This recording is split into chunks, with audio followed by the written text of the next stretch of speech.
कविता जैसे ही सुबह उठती है तो देखती है कि माँ आंगन में बैठी बैठी रो रही है और सारे गांव के लोग उसके घर के सामने खड़े हैं और उसकी माँ से कहते हैं कि कविता पर चुड़ैल का साया है।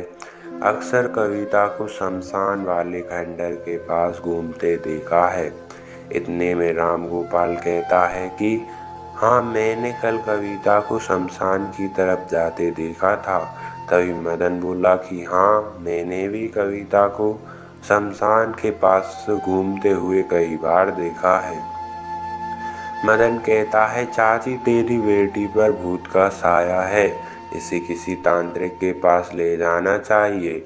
और फिर सारे गांव वाले चिल्लाने लगे, हाँ हाँ, इसे तांत्रिक के पास ले जाना चाहिए। तभी एक और आवाज़ आई कि जल्दी कविता के सिर से भूत का साया हटवाओ, नहीं तो ये गांव छोड़कर चले जाओ। हम हमारे परिवार वालों को किसी मुसीबत में नहीं डालना चाहते। कविता चुपचाप खड़ी खड़ी सब सुन रही थी। उसके मुंह से एक शब्द भी नहीं निकला। गांव वाले उसके खिलाफ क्या क्या क्या कुछ नहीं बोल रहे थे, लेकिन कविता पर कोई प्रभाव नहीं पड़ रहा था। ऐसा लगता है मानो सच में उसके ऊपर चुड़ैल का साया हो। गांव वाले चले गए और उन्होंने तांत्रिक को बुलवा लिया। तांत्रिक ने अपनी झाड़ फूंक की, लेकिन कविता कुछ नहीं बोल रही थी, चुपचाप बैठी हुई थी। तांत्रिक की विद्या कुछ काम नहीं आई और वह भी लौट गया। गांव में पंचायत बुलाई गई और कविता को गांव छोड़ने को कहा गया। कविता की माँ का रो रो कर बुरा हाल था। वह कह रही थी कि मेरी बेटी को ऐसी सजा मत दो, मैं अपनी बेटी के बिना नहीं रह पाऊंगी। आखिर वह कहाँ जाएगी, कहाँ रहेगी? इस हालत में उसे कौन रखेगा? ऐसे में किसी रिश्तेदार के इधर भी तो नहीं छोड़ सकती, कोई रखने को तैयार नहीं होगा। मगर गांव वाले उसकी कोई बात नहीं सुन रहे थे। सब कविता को बुरा भला बोल रहे थे और कह रहे थे कि हम कोई मुसीबत नहीं लेना चाहते, क्योंकि सभी को कविता पर भूत प्रेत सवार लग रहे थे। तभी गांव की सबसे बुजुर्ग महिला ने कहा, हम कविता को इस हाल में गांव से बाहर भी नहीं निकाल सकते, क्योंकि बच्ची घबराई हुई है, कुछ बोल भी नहीं रही है, चुपचाप चुपचाप रहती है, जवान है।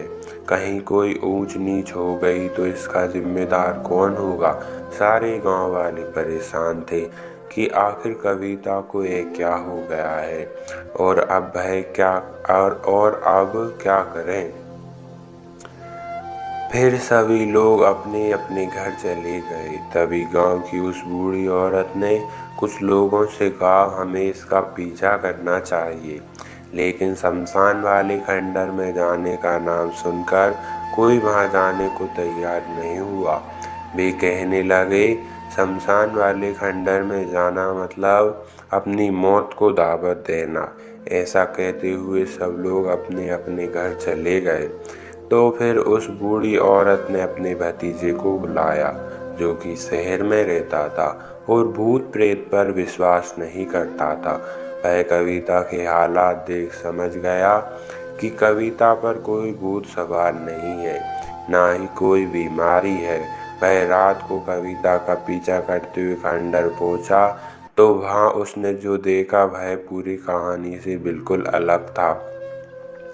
दूसरे दिन उसने पंचायत बुलाई और बताया कि कविता पर कोई भूत प्रेत सवार नहीं है, बल्कि उस पर तो कोई दूसरा ही भूत सवार है, जिसे प्यार का भूत कहते हैं। फिर वह कहता है, अरे वो कहते हैं ना कि प्यार में डूबे आशिक किसी भी हद को पार कर जाते हैं और कहीं भी चले जाते हैं।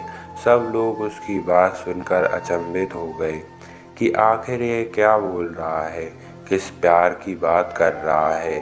किसी को विश्वास नहीं हो रहा था कि कविता जैसी सीधी सादी लड़की ऐसा काम कर सकती है।